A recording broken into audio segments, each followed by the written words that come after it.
students who did their best just to show or to join the video entry on our activity now.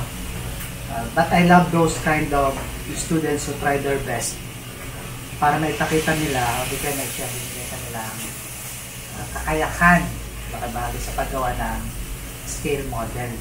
Kaya ang ilang videos natin may papakita, may makikita nyo kung paano din nila pinagsikapan gawin ng kanilang activity. Then, na-share nila yung kanilang thoughts and concepts compared to others then. And I love those kind of students na ina-express nila yung kanilang ideas and gusto nilang i-share.